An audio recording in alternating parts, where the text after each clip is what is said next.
Thank you so much for watching Law School Made Easy at Law School Made Easy 256.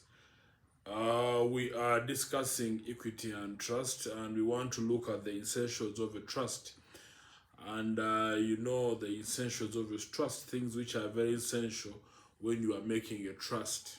Okay, so we are looking at those things the the settler should be able to put into consideration when you are making a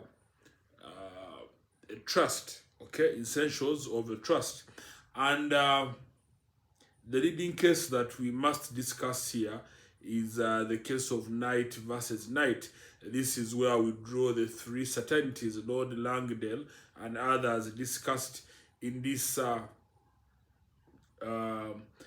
case of Knight versus Knight, where they ruled that for a valid trust, there must be three conditions, which we call the three certainties. The three certainties must be in existence. That if you want your trust to be taken as a rightful trust, there are three conditions you must meet, or three conditions you must be clear about. The moment you are clear about these three conditions, then what you have created is a valid trust. Okay. Now, in the creation of trust, there are three, and we want to start by saying the certainty. The words used must be certain. The subject matter must be certain. And eventually, the object, the individuals to which you intend this trust to go to should also be certain. Where those three are certain, then what you have just created is what we call a valid trust. So in the case of Knight versus Knight, Mr. Knight in his will, he put it that his property should pass on the male brothers, the male siblings in their lineage. So it would go and go. So as they continued to follow that, in the lineage, somewhere, they would get lost. And from that case, because of that ambiguous will, okay, which was created by Mr. Knight, then we had to develop these three certainties, that we must be certain of this issue if we must qualify your trust to be a valid trust.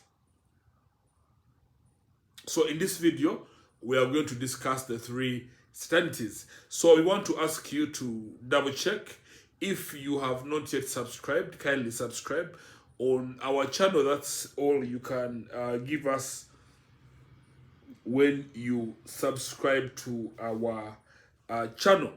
So let's begin with the first one, which clearly states that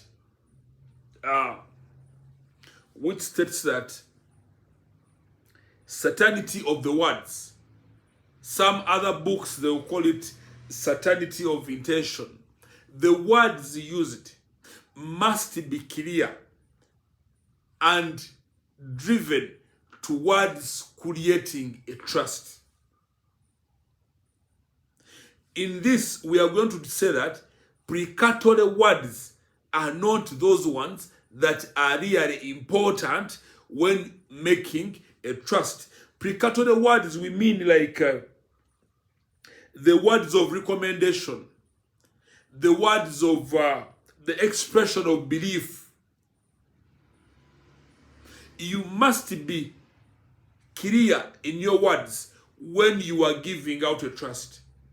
Where the words are not clear, what you have created is not a trust. Okay? And the moment you escape using precatory words, the words that express belief, you are only, we can actually relate this type of certainty to what we call the legal maxim, the maxim of equity that says equity looks at the intent rather than the form. Equity looks at the intention rather than the form. So your intention must be clear. You must show that really you intended to create a trust with the words you use. If you use words which are not certain, precatory words, then you may not be creating a trust. Let's take an example. In the case of lamb versus M's, lamb is Lambe versus M's, which is Meames.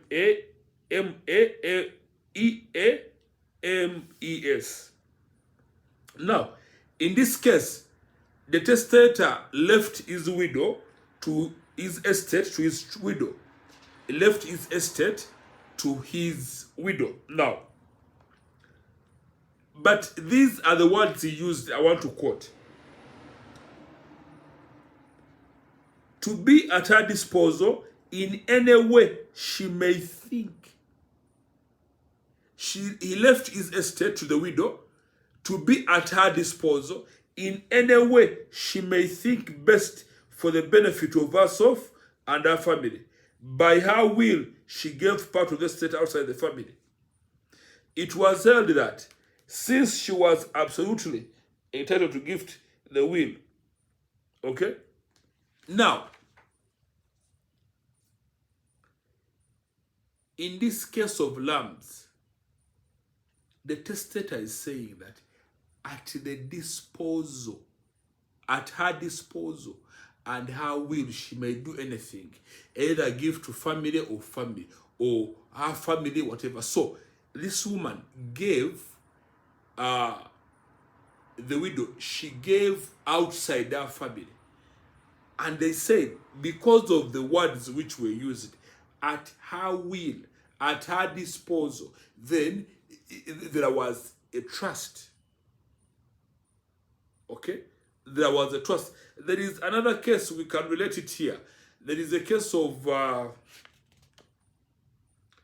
it should be Ripon, where a man said that, I leave this to my woman, for I believe she's a good person. She will take care of her children. So the woman instead did not take care of the children. And therefore it was all that, since the words used were clear, so it was at her disposal to do whatever she wanted because of the words you have used. So we must be clear about the words when we are creating a trust. So I want to urge you to read the case of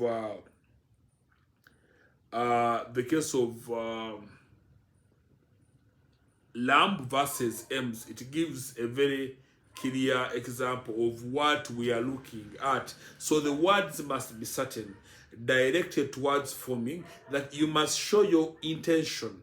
What is your intention? Did you intend to create a trust for this person to use?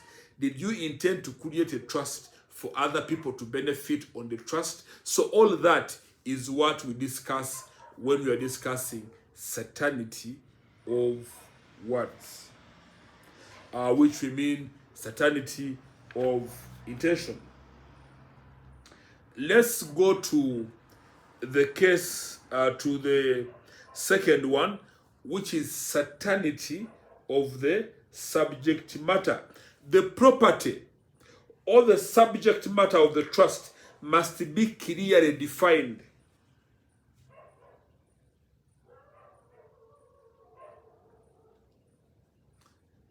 The property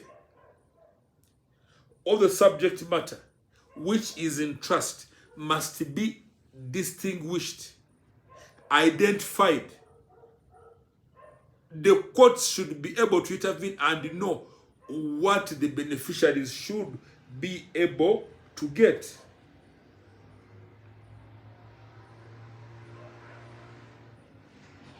The moment you don't Identify the subject matter. What you are creating is not a trust.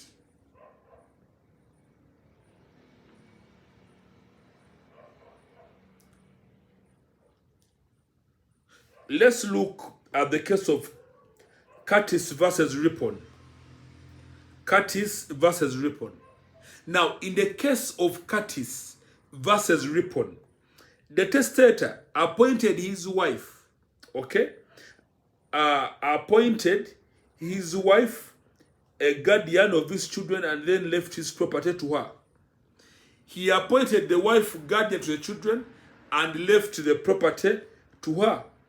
Trusting the woman that she will, in fear of God and in love to the children committed to her care, make such use of it as shall be for her own and their spiritual or temporal goods or remembering.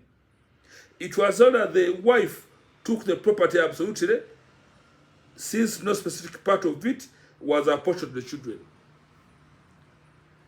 Now, in Curtis versus Ripon, this man made the woman a guardian, but when giving out the property, he said, I leave it to her in respect of God, in respect of our children, who are under her care. She may use the goods well, the property well, but instead the woman did not give the children any portion. She used with other things. So court held that the woman was right under Curtis, in Curtis versus Ripon.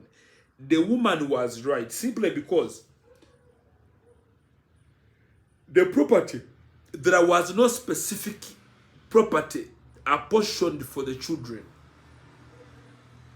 So when you are apportioning property, you must say this person is going to get this. Let court know how to distribute the property. Be certain of the subject matter. Say, I have left this. It can be money.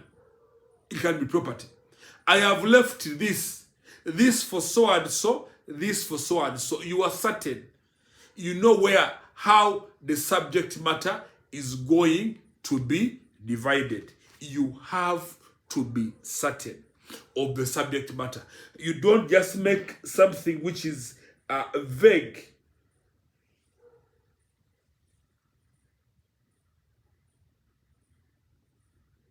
Okay?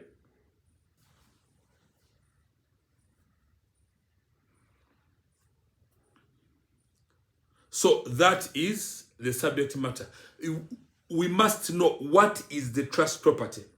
How have you directed its distribution? Who takes what? We must be certain. You just do something which is vague or ambiguous, it becomes a challenge. So that is the certainty of the subject matter. It must be clear. What is the trust property? How do we distribute it? Who takes what is very important. Then when you move to the last one, which is certainty of the object. Certainty of the object. The beneficiaries must be clearly identifiable. We must know whose benefit does the trust intend to operate. Who takes what? We must now be clear on the people that must benefit from the trust property. They must be clearly identifiable. If you look in the case of Knight, they were not clearly identifiable. In my lineage, it became too ambiguous. Okay, so we must agree that the people, what is the trust? Who are the people? Who are the beneficiaries? Who are going to benefit? So in your wordings, you must be clear. So we are saying, for a valid trust to exist, number one, you must be clear about the wordings. Then you must be clear about the subject matter. What is the trust property that you intend to give out? And lastly, who are the people that are going to benefit? Where you use futuristic words, where you use expression of beliefs, those are what we call precatory words, then you have not created a valid trust. So you must be clear about the three certainties. So we thank you so much for watching Law School Made Easy at Law School Made Easy 256. Subscribe, share, like our videos. Until next time.